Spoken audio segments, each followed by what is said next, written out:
Esa película nos cambió la mente.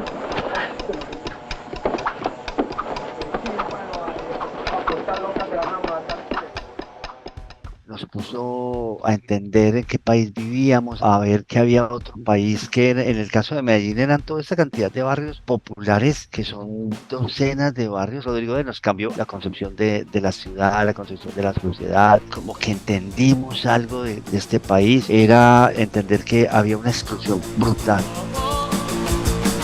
Me calmo yo, todo rechazo. Botado estás vos, estoy yo y estamos todos.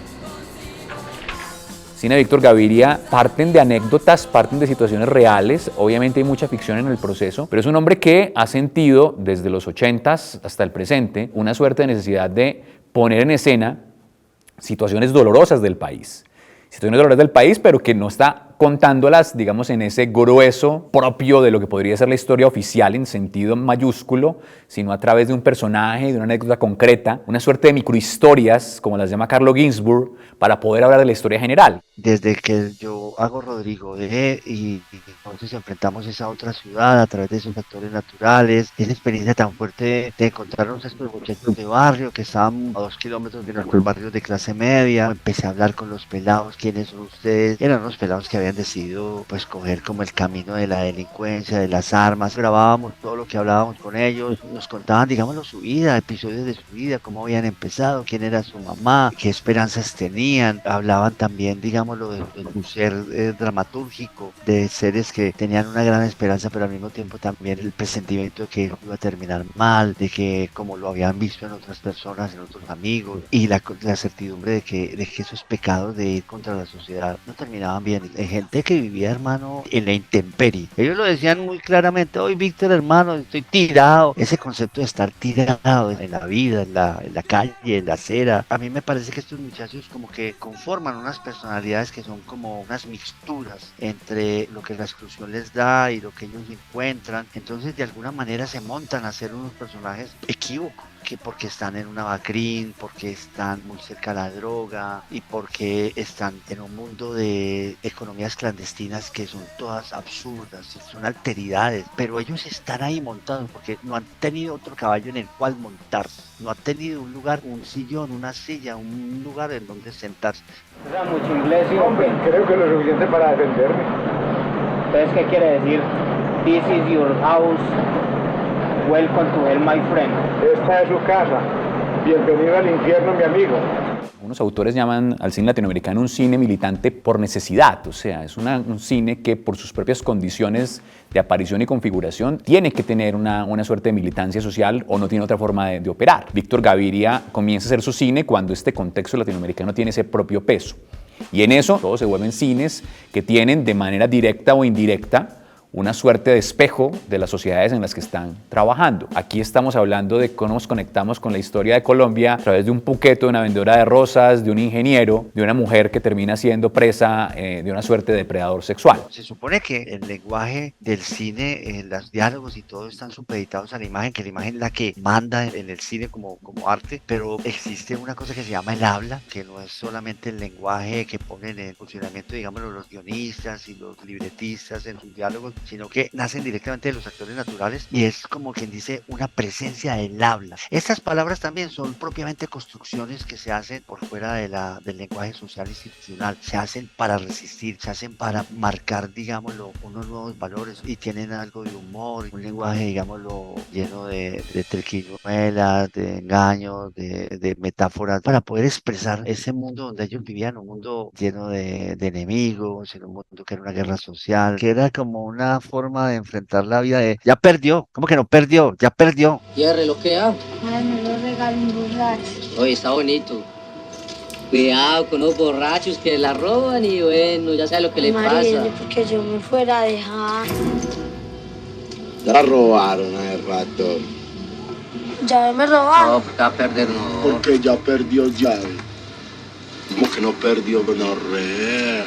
todas esas determinaciones que en el fondo son fórmulas lingüísticas que expresan una forma de estar recibiendo la realidad, donde la gente pierde sin darse cuenta cosas, o se levantó y ya perdió todo, como por ejemplo los enemigos que son los traídos, unos enemigos que de pronto se te presentan y que tú puedes ultimarlos, darlos de baja, son tus traídos, son como unos regalos, digámoslo, en esa guerra social. Tú puedes ser el traído de otras personas también.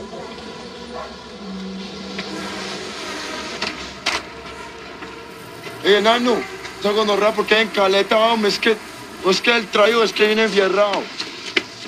Cuando yo fui a la cárcel, yo visitaba a los actores de Rodrigo de Puto. En la cárcel, por ejemplo, ellos tenían la calle 45, que era una calle en aquellos años muy importante de Manrique, donde había todos los negocios, billares, cantinas, tiendas. Esa calle existía en la cárcel también. Y en general las calles de Medellín existían adentro. La exclusión es como una vivencia en sombras, como platónica de la realidad. Es como si en estos lugares de exclusión, donde no hay sino, digámoslo, abandono, hay orfandad y abandono, digámoslo, de la sociedad. La sociedad entonces se refleja en esa caverna platónica que es la exclusión. Las cosas están como caricaturizadas. En la exclusión ocurre, digámoslo, como una inversión de valores que son los valores del 24 de diciembre que se invierte con los valores del 31 de diciembre. El 24 es el regalo, el traído, el niño, la vida como un regalo. En Rodrigo hay secuencias en donde alguien entra a felicitar a alguien que está en el ataúd, que ha muerto, a felicitarlo por haber muerto, por haberse ido, y que los que estamos aquí somos los que estamos realmente equivocados. Ni siquiera te fuiste, huevón.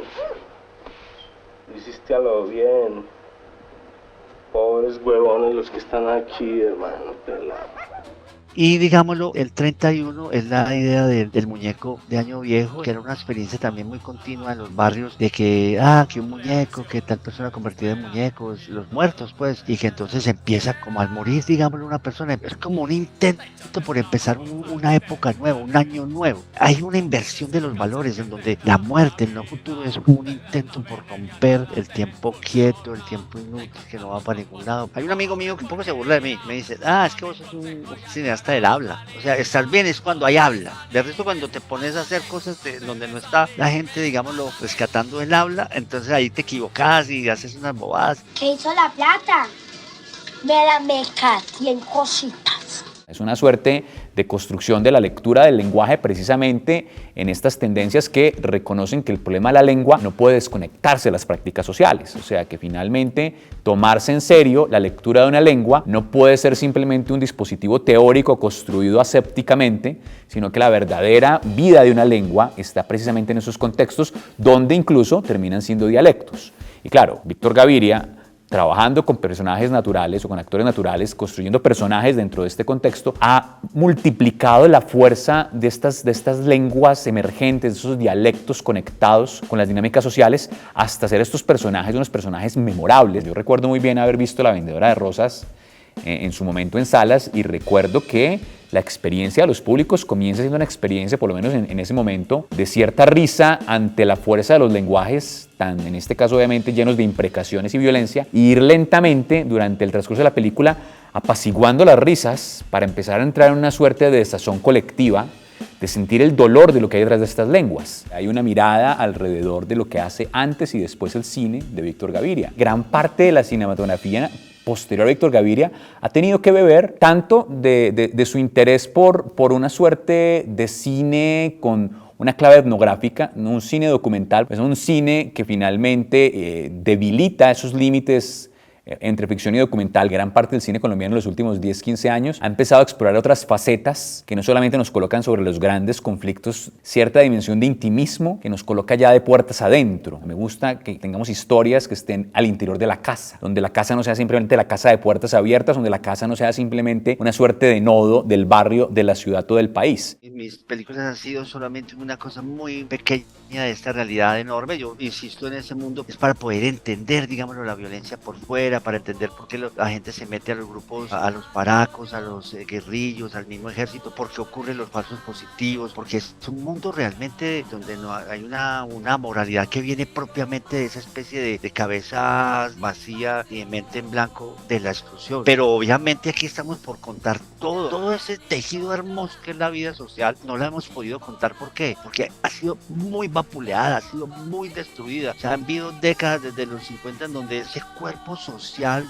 hermoso, cultural del pueblo colombiano ha sido pero castigado, borrado. Hay que empezar a contar cómo funciona la política, cómo funciona la corrupción. ¿Tú has visto las audiencias de reconocimiento de los victimarios a las víctimas como son impresionantes? Son unas piezas de audiovisuales largas que duran 4, 5, 6 horas, pero que tienes que verlas en detalle. Hay un momento donde los victimarios reconocen sus pecados, ¿cierto? Y entonces reconocen. Por ejemplo, ese momento es fundamental para nosotros volver a construir, para que los cineastas volvamos, no solo los cineastas, los escritores en general, y la misma comunidad tenga como quien dice las palabras y el lenguaje para volver a construir esa vida social. ¡Ay!